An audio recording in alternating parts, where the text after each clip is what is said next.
Bonjour à tous et bienvenue pour cette nouvelle vidéo du blog Changer aujourd'hui.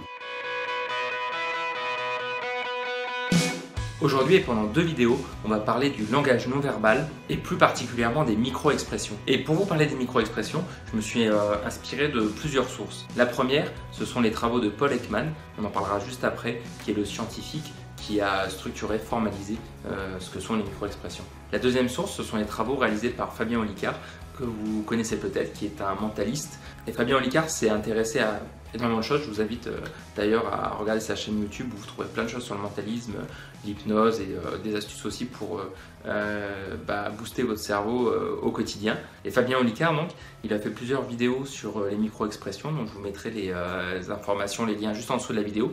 Et il en parle aussi dans son livre sur le cerveau qui est sorti en 2017, je crois. Alors c'est parti pour les micro-expressions. Qu'est-ce que c'est qu'une micro-expression? Une micro-expression, ça va être une expression qu'on fait, mais de manière extrêmement fugace, extrêmement furtive, et ça se caractérise par une expression qui va durer en gros un quart de seconde, 0,25 secondes.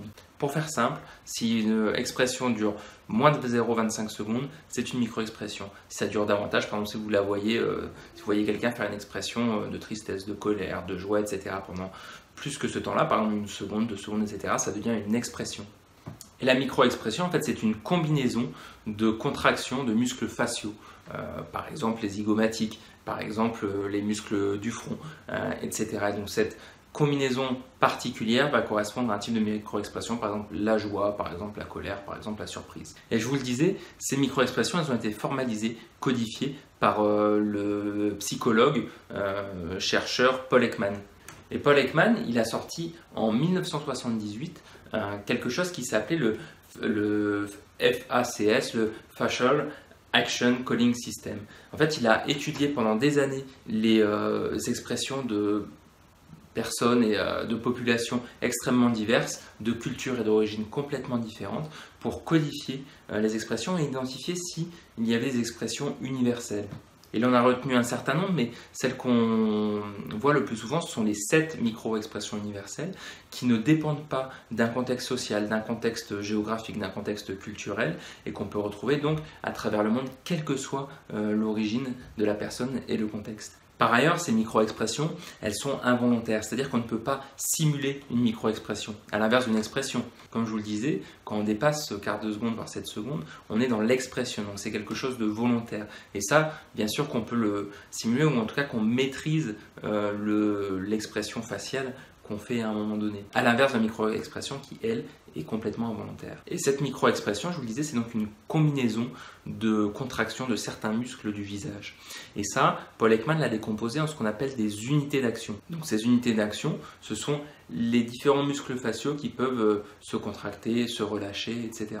Et Paul Ekman, il a donc nommé et codé chacun de ces muscles faciaux et des actions qui pouvaient être réalisées sur ces muscles faciaux. Et tout ça nous donne un ensemble de plus de 10 000 combinaisons entre ces muscles faciaux. Et parmi ces 10 000 combinaisons, on en a 3 000 qui ont un sens et 7 000 qui, elles, correspondent à des grimaces diverses et variées. Et parmi ces 3 000 combinaisons qui ont un sens, il y a donc notamment ces 7 micro-expressions universelles. Et dans ces 7 micro-expressions universelles, ce qui est extrêmement important, c'est la notion d'ensemble, c'est-à-dire la combinaison. Donc cette notion d'ensemble, c'est le fait que c'est bien la combinaison de contraction, de relâchement de ces muscles faciaux qui fait la micro-expression universelle. Et avant que je vous partage 3 premières micro-expressions, je vais faire une petite parenthèse sur une série que vous avez peut-être vue qui s'appelle Lie to Me. Lie to Me, c'est une série qui commence un peu à dater, une série policière, on pourrait dire, et qui est extrêmement intéressante parce que justement Paul Ekman, donc qui est à l'origine de cette codification des micro-expressions, a été consultant sur cette série et particulièrement pendant la première saison. Et on pourrait dire que cette série a inspiré pas mal de vocations chez des personnes qui s'intéressaient au non-verbal. Et donc dans cette série Lie to Me, vous retrouvez, même si c'est de manière un peu romancée, mais vous retrouvez des analyses réelles et pertinentes, extrêmement pertinentes, de micro-expressions qui vous permettent de rentrer un peu plus dans le détail, de comprendre comment ça fonctionne et de voir l'application dans des situations qui ont réellement existé, que ce soit dans le sport, dans la politique par exemple. Alors c'est parti, regardons ensemble maintenant 3 premières micro-expressions en commençant par la peur. Alors qu'est-ce qu'on va retrouver dans la micro-expression de la peur? Donc dans ce quart de seconde dans lequel on va voir cette expression de peur qui arrive. Bien, on va voir les sourcils qui se lèvent, qui vont se rapprocher légèrement aussi. On va avoir également une contraction des muscles orbiculaires, les paupières supérieures qui vont se soulever.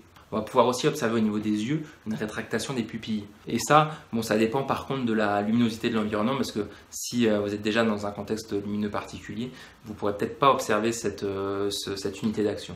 Enfin, on va avoir la bouche qui s'entrouvre légèrement et puis les autres membres du corps qui se raidissent. Et ça peut être lié à une inspiration. Vous vous imaginez bien ce moment où on a peur et on a cette inspiration qui est potentiellement un blocage de la respiration. Et dans son livre « Votre cerveau est extraordinaire », Fabien Olicard donne un conseil assez marrant pour s'entraîner, si vous voulez, à repérer cette micro-expression de la peur. C'est tout simplement de regarder des jeux de télé-réalité du type Fort Boyard, où justement il y a des sensations fortes, et puis d'observer les visages du coup, des participants dans ces épreuves. Bon, alors maintenant qu'on a vu la peur, on va continuer sur les émotions, on va dire, plutôt désagréables, et on va s'attaquer à la colère. Alors, la colère, là on va voir 4 éléments à prendre en compte pour repérer cette micro-expression. Le premier, ça va être les sourcils qui froncent, l'intérieur des sourcils qui descend vers le nez. Le deuxième élément, ça va être le regard fixe, qui fixe par exemple la personne contre qui on est en colère. Le troisième élément, ça va être les lèvres qui vont se pincer légèrement. Et enfin, le quatrième élément, ça va être une dilatation des narines. Bon, et je vous propose maintenant de terminer cette vidéo par une note joyeuse. Non, aujourd'hui, je suis plutôt d'humeur maussade, donc on va continuer à creuser notre sillon. On va terminer par la tristesse. Alors, la tristesse. La tristesse, son signe principal, c'est le regard vide, quoi. Les yeux qui regardent au lointain, qui sont perdus. Le deuxième signe de la tristesse, ça va être le coin des lèvres qui va descendre légèrement. Le troisième signe, ça va être les sourcils, un peu comme la peur. L'intérieur des sourcils qui remonte légèrement. Le quatrième signe, ça va être les paupières supérieures qui se baissent légèrement. Et le cinquième signe, il n'est pas présent forcément tout le temps, mais ça va être les narines qui s'effacent. Et ce qui est intéressant avec cette micro-expression, c'est que si vous vous forcez à faire ces unités d'action, à les mettre en œuvre, c'est-à-dire à avoir les paupières supérieures qui s'abaissent, le regard lointain, la bouche, le coin des lèvres qui s'affaissent légèrement, etc. Et que vous maintenez ces unités d'action suffisamment longtemps, vous allez vous rendre compte que ça va vous générer l'émotion de tristesse. Alors je ne vous le conseille pas forcément, sauf si vous sentir triste est quelque chose que vous appréciez particulièrement, mais c'est intéressant de savoir que ça fonctionne dans les deux sens quelque part. Lorsqu'on est triste, on a cette combinaison qui est provoquée, et lorsqu'on provoque soi-même cette combinaison, eh bien ça génère de la tristesse également. Voilà, on abordera les 4 micro-expressions restantes dans une prochaine vidéo. J'espère que cette vidéo vous a plu, que le format aussi qui mixe vidéo face caméra et puis mind map, n'hésitez pas à me dire ce que vous en pensez en commentaire. Et puis je vous mettrai aussi un lien de téléchargement pour accéder au mind map complet que je vous ai présenté aujourd'hui avec l'ensemble de cette micro-expression en PDF pour le télécharger sur le site Changer aujourd'hui. Voilà, je vous remercie d'avoir regardé cette vidéo. Si elle vous a plu, vous pouvez laisser un petit pouce en l'air. Et puis moi je vous dis à bientôt pour une nouvelle vidéo. Je vous remercie, ciao.